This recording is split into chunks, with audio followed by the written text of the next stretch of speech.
Amerika Serikat.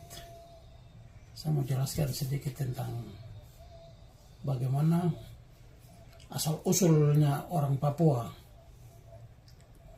Nah, jadi kalau kita saat ini berjuang, kita harus tahu itu backgroundnya, baru kita berjuang. Supaya orang mau berargumen dengan kita, orang bisa counter balik dengan dorang.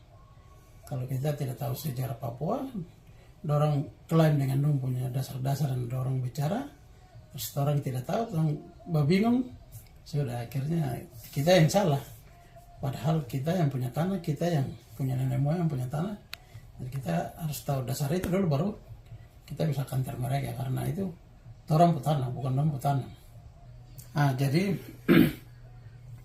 tanah Papua itu kalau secara geologi itu dulu sama-sama dengan Australia berada di satu benua yang disebut benua Sahul. Jadi benua Sahul ini dulunya sekitar 240 juta tahun lalu itu terhubung dengan Afrika, terhubung dengan Amerika, benua Amerika ini terhubung dengan benua Antartika di selatan, terhubung lagi dengan benua India yang terlepas naik ke utara baku tabrak dengan lempeng Asia. Kita membentuk gugusan pegunungan Himalaya sana di Nepal, puncaknya paling tinggi di sana tuh. Nah, jadi kita ini semuanya dulunya tuh bumi satu benua disebut benua Pangea. Baru nanti benua Pangea ini pecah lagi jadi dua, Laurasia dengan Gondwana. Laurasia ini membentuk benua Asia dengan Eropa, sedangkan Gondwana ini yang di bagian selatan ini pecah lagi jadi 5 benua. Jadi benua Afrika, India, Amerika, Antartika, tambah Sahul. Nah, Amerika ini terlepas dari Afrika bagian barat, lari ke Amerika ini sekarang ini. Terus Antartika terlepas dari Afrika bagian selatan, lari ke kutub selatan, sekarang jadi kutub selatan, yang jadi es. Dan kemungkinan manusia, makhluk hidup semua di sana mati habis gara-gara dingin.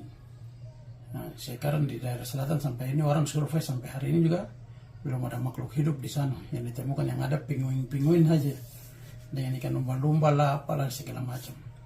Nah, terus lempeng Sahul ini terlepas dari Afrika bagian timur, terlepas ke arah timur sini, baru nanti naik ke utara lagi, baku tabrak dengan lempeng Pasifik lagi, dan lempeng Sahul ini yang dulu tinggal di dalam dasar laut ini terangkat naik sampai langsung terhubung dengan Australia.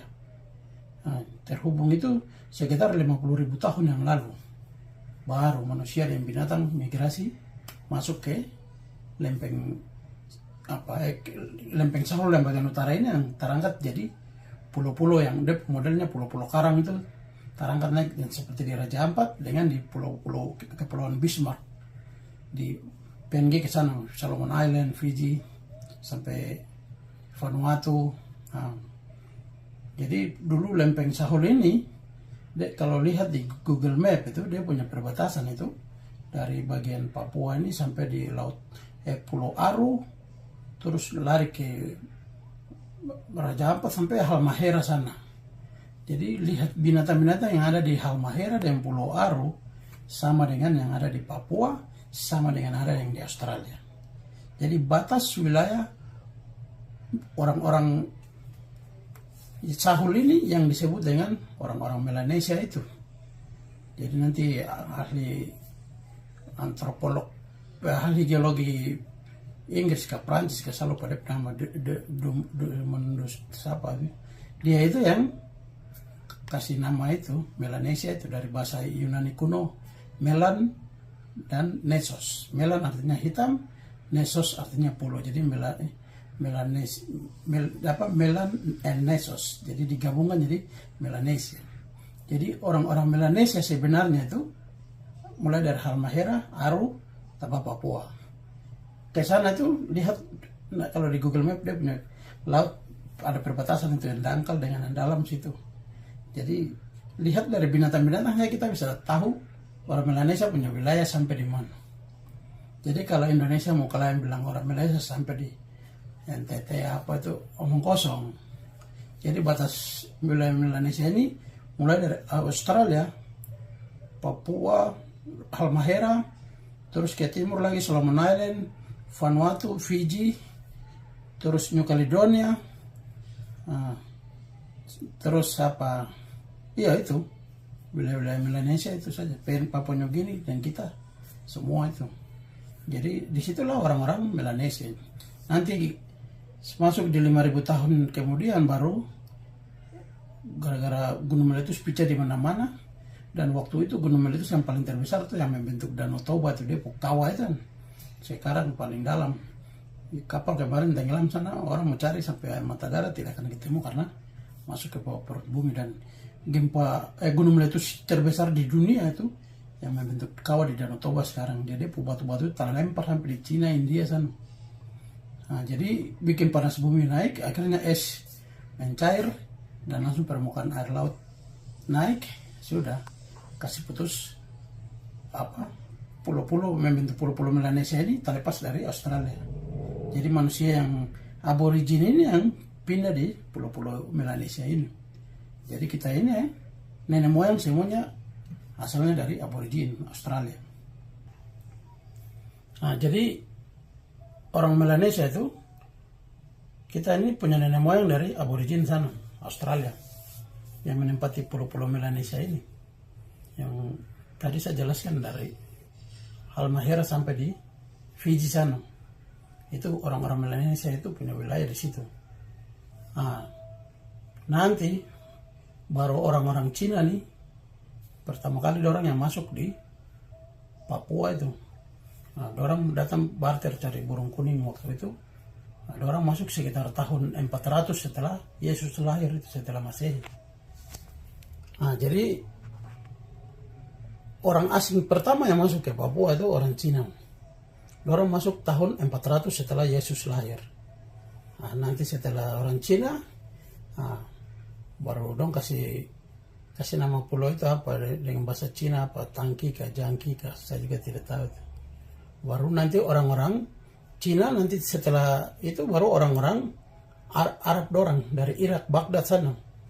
Nah, dorang ini yang masuk ke Halmahera sana di Ternate, di Tidore sana. Nah, dorang masuk di situ. Nah, dorang itu tahun 860 setelah Yesus lahir. Dorang masuk di situ, baru dorang lihat suku-suku situ baku perang antara suku-suku itu. Jadi dong punya pemimpin di situ, suku-suku namanya Kolano. Itu bahasa dia bilang Korano itu yang dong bilang raja-raja di situ. Nah, jadi Kolano ini baku perang di situ. Jadi Sultan orang Arab ini dorang tipu dorang untuk kumpul pada jam yang sama. Siapa yang telat berarti siapa yang duluan berarti dia yang jadi pemimpin di situ. Kalau semua sama-sama datang berarti berarti Sultan Tidore yang harus Arab ini yang naik jadi pemimpin di situ. Nah, baru nanti sesuai perjanjian dong datang begini dalam waktu yang semua tepat pada waktunya. Jadi tidak ada yang bisa jadi raja, tidak ada yang duluan karena sama-sama. Nah, akhirnya orang Arab ini yang pimpin dorang. Nah, baru kasih damaikan dorang, baru dong mulai ajar dorang untuk bikin kerajaan di situ, kerajaan Islam di situ. Baru bawa masuk agama Islam, masuk di Ternate Tidore. Jadi koloni ini kan itu sebenarnya orang-orang Biak yang dulu tinggal di situ, orang-orang Papua yang tinggal di situ. Jadi sebelum orang Arab masuk di Halmahera itu orang-orang Papua yang tinggal di situ. Nah, baru nanti dong bentuk kerajaan Islam di situ, baru dong mulai Sultan orang Arab ini dong kasih kawin lagi dengan kepala suku di Ternate, bikin bentuk Kesultanan Ternate lagi, baru ke Bacan bentuk Kesultanan Bacan lagi, terus Jailolo lagi, pergi ke Jailolo kasih kawin dia panah dengan kepala suku di situ lagi, baru dong bentuk Kesultanan Jailolo lagi, itu dong bentuk Maluku Kieraha itu. Baru nanti dari Kesultanan Bacan ini pergi bentukin kerajaan lagi di Raja Ampat itu. Jadi Pulau Misol, Batanta, Salawati, Waigeo. Ini yang bentuk 4 kerajaan ini di Papua ini. Baru dong mulai masuk di situ. Jadi dong klaim dorang punya wilayah itu sudah. Dong sebut dengan apa. Jadi nanti dong nanti setelah itu kemudian Ternate dengan Tidore baku rebut. Jadi Ternate milik bagian barat sampai di Sulawesi sini. Nah, terus nanti yang udah sebut Uli 5 yang Uli Siwa ini yang bagian timur nih yang Kesultanan Tidore klaim sampai ke kita sini sampai lari ke Papua Nugini sana. Nah, baru nanti setelah itu baru Belanda mulai masuk. Spanyol dulu. Jadi orang-orang Tidore ini Islam ini orang culik-culik anak-anak kecil dari Papua itu bawa jadi dong punya pasukan di Ternate sana di Tidore waktu itu dong bawa anak-anak kecil ini dong bawa untuk budak-budak di sana untuk jadi dong pasukan karena dong pakai bahasa Tidore bilang papa ua jadi tidak punya papa jadi artinya tidak punya orang tua atau itu dong bilang begitu menurut Ternate tapi itu bahasa Arab sebenarnya itu bahasa Arab dari Papua itu kan bahasa Arab jadi buka di Google nanti bisa cek depo arti Google Translate itu. Jadi Papua ini sebenarnya bahasa Arab, artinya babu atau budak. Nah, karena orang Papua tidak tahu, sekarang bangga dengan kata Papua itu lagi. Nah, jadi kata Papua ini orang-orang Arab itu yang kasih nama. Itu dari bahasa Arab, artinya babu, artinya budak lah. Kita ini babu. Nah, baru nanti orang-orang Spanyol lagi datang. Dong kemarin dong lihat orang sama dengan orang-orang di Afrika dong kasih nama Nova Guinea atau Guinea Baru karena dong lihat sama-sama mirip dengan orang-orang di Guinea di Afrika sana nah, jadi dong kasih nama Nova Guinea nanti lagi orang Spanyol lagi Portugis lagi datang kemari dong kasih nama itu apa Papua juga sama dengan bahasa Tidore itu karena dong dari Ternate sana yang kemari orang Portugis itu nah, baru nanti orang Spanyol lagi datang dari Meksiko sini, dorong berlayar ke sana itu anda lihat Alvaro de Saavedra itu pergi ke sana, kemungkinan dia singgah di pantai utara di wilayah Tambros itu, jadi dia lihat batu-batu yang bekas vulkanik yang gunung meletus yang mengandung emas di situ, makanya dia kasih nama pulau itu pakai bahasa Spanyol Isla del Oro, artinya Island of Gold atau artinya pulau emas. Nah, dia pulang kasih nama itu jadi orang-orang Eropa lagi mulai berlomba-berlomba mau cari pulau emas itu. Nah, terus nanti habis Spanyol, baru nanti Belanda dengan Inggris lagi. Tahun 1828 dong bikin perjanjian London di Inggris bulan Agustus tanggal 24. Dengan Jerman dong baku bagi pulau itu Belanda, Inggris, Jerman dong baku bagi pulau itu jadi 3. Lewat perjanjian London. Baru nanti Belanda klaim bagian timur berdasarkan Sultan Tidore punya klaim. Baru bagian barat. Baru nanti bagian timur sana sudah Inggris dengan Jerman baku bagi. Jerman pegang utara dan sebut Jerman New Guinea. Belanda pegang bagian barat kita nih. Jerman sebut Nederland New Guinea. Baru Inggris pegang Papua New Guinea bagian selatan dan sebut dengan British Papua. Nah, tinggal nanti sampai tahun 1941 Jepang datang kemarin kikis dan semua minggir dari pesisir utara itu.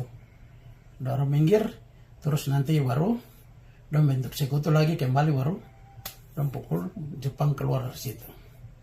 Nah, terus dan bentuk PBB di sini baru dan mulai persiapan untuk PBB sudah dibentuk dan bentuk piagam PBB pasal 73 untuk pemberian kemerdekaan bagi wilayah-wilayah yang belum punya pemerintahan sendiri. Jadi Indonesia juga waktu itu tidak punya pemerintahan sendiri. Kita Papua lagi, apalagi waktu itu tidak ada pemerintahan yang berlangsung di situ. Orang Papua juga tidak tahu apa lurah RT tidak tahu, makanya Belanda persiapan Papua untuk dimasukkan ke dalam daftar dekolonisasi. Belanda masukkan Indonesia juga dan sebut Nederland Indies dan Torang Nederland New Guinea. Nah, jadi sambil itu Belanda masukkan Papua di daftar dekolonisasi di PBB sama-sama dengan Indonesia. Nah, baru karena Jepang kasih tinggal senjata buat Indonesia waktu itu, numpuk tentara PTK itu hantam Indonesia, Jepang dorang, hantam Belanda itu kan sudah. Akhirnya Amerika ini ikut bermain waktu itu. Amerika paksa Belanda untuk kasih kemerdekaan buat Indonesia. Nah, tapi waktu itu Amerika jadi tahun 49 membentuk KMB. Sebelum tahun 49 Belanda mau persiapan dekolonisasi Indonesia. Nah, itu yang disebut dengan Nederland Indies ini orang bentuk negara federal waktu itu di konferensi Malino. Sedangkan Papua waktu itu Nederland New Guinea tidak dimasukkan dalam di konferensi Malino. Papua tidak masuk di dalam Nederland Indies, itu tidak ada. Nah, nanti di perjanjian Linggarjati juga itu lebih dong batasi Indonesia cuma 3 wilayah saja, Sumatera, Jawa dan Bali saja. Jawa dan Madura saja. Nanti ke konferensi Malino tahun 46 lagi baru orang kasih kemerdekaan buat wilayah-wilayah Indonesia bagian timur ini dengan barat semua jadi satu dan persiapan untuk negara federal itu Indonesia itu. Baru nanti ke kerjasama Pasifik Selatan ini baru nanti tahun 47 dong bentuk perjanjian Canberra di Australia untuk pemberian kemerdekaan bagi wilayah Pasifik. Di dalam itu dorang atur termasuk Papua ini, Nederland New Guinea gabung dengan wilayah negara-negara Pasifik sini. Nah, nanti di tahun 47 dorang persiapan itu kemerdekaan buat wilayah Pasifik. Nanti tahun 49 Belanda dapat tekan dari Amerika, akhirnya Belanda kasih kemerdekaan buat Indonesia. Nanti di konferensi meja bundar di Belanda baru Belanda berikan kemerdekaan Indonesia dalam bentuk negara federal, yaitu Republik Indonesia Serikat itu. Indonesia mau ngotot untuk Papua, tapi Belanda bilang kalau mau ngotot berarti Belanda tidak mau kasih kemerdekaan. Akhirnya dong terima dong kemerdekaan hanya sampai di Maluku saja. Nah, tapi dalam bentuk negara federal. Nah, jadi setelah itu tahun 49 dikasih di dong punya Belanda serahkan dong punya konstitusi negara RIS itu tanggal 27 Desember tahun 49, baru nanti tanggal 29 Desember Belanda serahkan konstitusi untuk negara Nederland New Guinea itu. Jadi dua negara ini terpisah, ada konstitusinya, ada konstitusi untuk negara Republik Indonesia Serikat dengan konstitusi untuk negara Nederland New Guinea. Jadi negara NNG dengan RIS ini dua negara yang berbeda, makanya dimasukkan di daftar dekolonisasi di PBB tahun 50. Dua wilayah ini kan berbeda. Nanti setelah dorang sudah merdeka tahun 50, dorang bikin undang-undang tolak hasil KMB. Nah, baru sekarang dorang mau klaim bilang berdasarkan hasil KMB Belanda harus serahkan Papua. Itu bahasa serahkan tidak ada, omong kosong. Yang ada bilang 1 tahun baru kita diskusi, tapi belum 1 tahun lagi Indonesia sudah tolak hasil KMB. Berarti sama saja Indonesia kok sudah ludah itu, ludah KMB baru kok menjelatakan kembali. Nah, secara hukum ya kok sudah tolak, berarti otomatis Belanda tidak mau diskusi dengan Indonesia mengenai Papua setelah 1 tahun kemudian. Karena belum sampai 1 tahun Indonesia sudah tolak hasil KMB, rubah negara RIS jadi NKRI itu. Nah, akhirnya Belanda tetap fokus pada posisi hukum internasional bahwa Indonesia sudah tolak itu, jadi 1 tahun kemudian tidak perlu diskusi dengan Indonesia. Belanda tetap fokus untuk persiapan kemerdekaan Papua. Nah, nanti Indonesia jengkel, baru Vietnam mulai bikin komunis di situ. Indonesia lagi mulai lihat, Indonesia lagi mulai bikin komunis di Indonesia. Nah, jadi di dalam data di White House punya nih, dari Gedung Putih dong punya keterlibatan membiayai Indonesia punya komunis di tahun 50-an. Strateginya untuk tekan Belanda keluar Papua lagi. Nanti Amerika yang persiapan itu semua. Nanti tahun 60 PBB keluarkan resolusi PBB nomor 1914 untuk pemberian kemerdekaan bagi wilayah itu. Nah, makanya tahun 61 Belanda langsung segera bentuk parlemen Papua, sidang, tetapkan atribut negara, dan langsung proklamasi negara Papua di situ 1 Desember, dan Indonesia tidak terima. Indonesia bikin negara Indonesia jadi komunis, tambah lagi. Terus Amerika gara-gara hilang tambang di Kuba tahun 60, jadi tahun 59 jadi dong cari lahan baru ya, dong punya data yang dulu dong punya itu perusahaan minyak di Sorong yang GPM Nederland New Guinea Petroleum Maskapai itu Rockefeller di New York punya saham paling besar situ, dan dia punya peta ada yang dulu tahun 36 Jian Doshi naik survei kan dia punya saham sih, jadi dia tahu ada aset situ. Jadi Kuba tutup, langsung dia fokus ke sana. Jadi dia suruh Forbes Wilson di Jakarta pura-pura gandeng perusahaan Belanda di Kalimantan, baru dong pergi survei. Survei itu yang sudah lihat sudah dong mulai bermain tuh kasih John Kennedy. Terus John Kennedy paksa Belanda keluar gara-gara Indonesia komunis. Bahasanya begini, Jadi Belanda juga tidak tahu. Belanda pikir ya karena komunis lagi, jadi sudah Belanda kasih Papua saja ke Indonesia. Jadi Papua ini tumbal dari politik itu, perang dingin itu. Jadi Papua persiapan negara itu semua dimain semua. Akhirnya gagal dan tantangan perjanjian New York. Nah, tapi Belanda dengan Amerika dengan Indonesia sama-sama tipe Belanda. Bikin perjanjian New York dengan perjanjian Roma ini dan rancang di Virginia situ. Nah, baru dan tanda tangan perjanjian New York bulan Agustus, September baru dan tanda tangan perjanjian Roma di Roma. Nah, di perjanjian Roma ini isinya bahwa Indonesia pegang Papua 25 tahun saja. Mulai 1 Mei 63 sampai 1 Mei 88. Tapi sampai 1 Mei 88 dan tinggal perpanjang terus. Pura-pura dengan orang Papua belum mampu, padahal don sendiri yang itu. Jadi dalam perjanjian Roma itu Amerika bukan Belanda yang kasih uang 30 juta US dollar untuk pembiayaan sejak tahun 63 itu. Jadi uang 30 juta US dollar ini pemerintah Belanda yang kasih untuk pembangunan selama itu. Itu yang dulu Soeharto naik, Soeharto pakai dana itu, nanti sebut dengan fund United Nation donation donator for West Irian itu, fund itu. Dana itu yang dipakai untuk itu, tapi Soeharto berubahkan dana itu tidak bangun Papua, dia bikin Repelita, rencana pembangunan 5 tahun, dia pakai uang itu untuk bangun seluruh Indonesia. Padahal itu uang yang Belanda kasih itu sebenarnya untuk Papua. Nah, sampai tahun 65 Soekarno keturun, sudah Soeharto naik, dia lanjutkan dana itu 30 juta dolar itu tidak tahu. Katanya di dalam Repelita dia pakai uang itu bangun bandara dengan pelabuhan di Papua, padahal itu peninggalan semua. Nanti orang Papua demo merdeka baru tahun 2000 baru dong bangun bandara, pelabuhan di Papua yang sekarang ini lagi ramai sampai bikin jalan apalah, Jokowi belanjakan Trans Papua lah apa itu semua dari belakang. Nah, jadi orang bermain sampai tahu PPRA juga Amerika yang bermain, jadi dong biarkan saja Indonesia masuk pegang Papua supaya Indonesia bisa kasih jaminan untuk Amerika pegang itu tambang di Freeport itu. Itu dong kerjasama dengan Jepang yang membiayai itu pembangunan Freeport. Dia bangun di hutan-hutan di Papua dari tahun 67 tuh 69 ke 68an. Nah, jadi disitulah dong bermain. Jadi Indonesia sekarang politik kontrol orang Papua terus tekan orang untuk selalu harus dibawa, jangan lebih. Ada yang mau jadi bisnismen juga dong. Contoh dari Hendro Priyono bahasa kan bilang kenapa Jokowi izinkan dong bikin stadion, nanti dianggap orang sudah mampu. Wah, berarti bahasa itu berarti orang maunya tinis orang terus supaya orang tetap bodoh begitu saja, supaya dong bisa kontrol orang. Jadi dong bahasa nanti mau kampanye di mana-mana di seluruh dunia, orang Papua belum bisa berpemerintahan sendiri kok. Jadi tetap masih harus dibawa orang. Jadi orang pertahankan status quo Papua itu. Indonesia yang mau pertahankan sampai hari ini.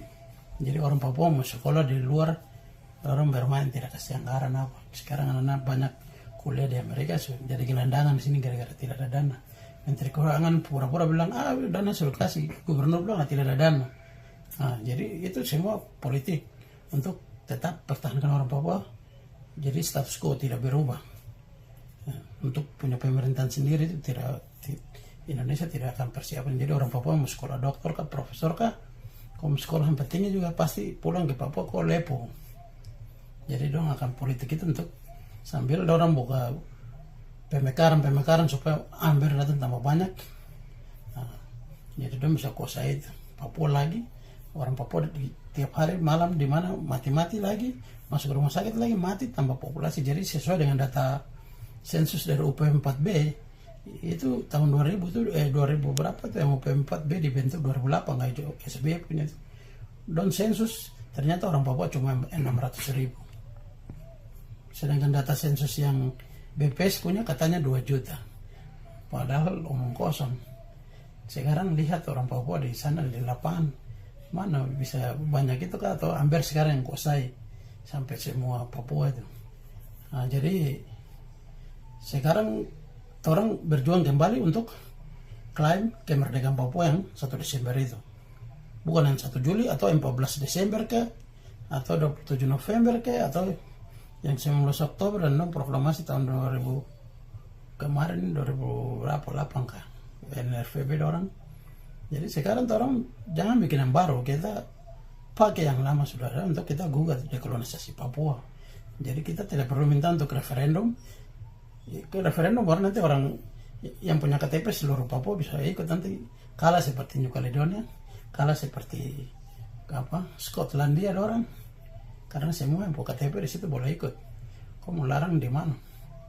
Nah, jadi tidak ada politik bilang mau referendum atau mau tuntut pelanggaran HAM baru merdeka, tidak. Orang tuntut dekolonisasi Papua ini. Dan sudah pernah ada dan sudah punya negara, kita hanya minta untuk kembalikan administrasi saja. Yang Indonesia pegang, kembalikan kepada kita orang Papua. Jadi itu akan paksa di PBB lewat negara-negara. Indonesia dengan PBB harus tunduk pada pegang PBB pasal 73. Indonesia kirim pasukan invasi militer tahun 61 rebut Papua, itu orang melanggar pegang PBB. Karena Papua punya negara, ke Papua sudah ada daftar rekolonisasi. Nah, berarti Indonesia mau klaim bilang PBB ikut campur urusan Papua, PBB melanggar PBB, sebenarnya Indonesia yang salah melanggar PBB pasal 73. Dan referendum yang orang bikin di Papua tahun 69 itu lewat perwakilan itu salah, itu melanggar PBB juga. Nah, referendum namanya self determination, itu semua orang punya hak, tidak boleh dibatasi. Kalau dibatasi itu bukan namanya self determination atau penentuan nasib sendiri. Jadi itu berarti orang melanggar PBB pasal 1 juga, pasal 1 ke pasal 2 ke pasal lupa itu. Jadi tentang self determination Indonesia salah melanggar. Indonesia dan PBB sama-sama karena kepentingan Amerika. Nah, jadi PBB salah, Indonesia salah. Jadi orang Papua punya hak. Jadi orang sekarang klaimnya itu dekolonisasi Papua. Jadi kalau yang bicara referendum itu berjuang untuk referendum itu orang buta, tidak tahu hukum internasional. Jadi bicara HAM itu suruh LSM yang kampanye HAM itu. Jadi orang yang bicara politik Papua merdeka harus fokus pada kemerdekaan 1 Desember. Kita tuntut kembali itu. Administrasi itu harus dikembalikan kepada kita orang Papua. Jadi sampai di situ kita West Papua Liberation Organization akan fokus pada dekolonisasi Papua. Kita akan kampanye seluruh dunia kasih jatuh Indonesia dengan pegang PBB pasal 73 dan resolusi PBB yang memasukkan Papua di dalam daftar dekolonisasi itu resolusi 448. Jadi Indonesia melanggar 2 hukum ini. Selesai sampai di mana Indonesia kok mau bertahan sampai di mana juga kebenaran akan membuktikan itu. Seperti di Alkitab bilang di Yohanes 8 ayat 23 ke 32 bilang kebenaran itu jika kau tahu kebenaran itu akan memerdekakan engkau. Jadi ketika orang Papua tahu kebenaran ini, itu maju terus, tidak akan mundur lagi. Jadi kalau masyarakat Papua ini tahu dasar hukum ini, ikut kita rame-rame gugat. Jadi tetap merdeka, jangan takut, maju karena kita benar, kita punya hak atas tanah Papua. Bukan Indonesia, bukan Amerika, bukan Belanda, bukan bangsa asing yang punya hak atas tanah Papua, tapi kita orang Papua yang punya hak. Jadi kita tuntut wajar saja. Jadi sampai di situ West Papua Liberation Organization (WPLO) tetap maju untuk dekolonisasi Papua. Terima kasih. Merdeka.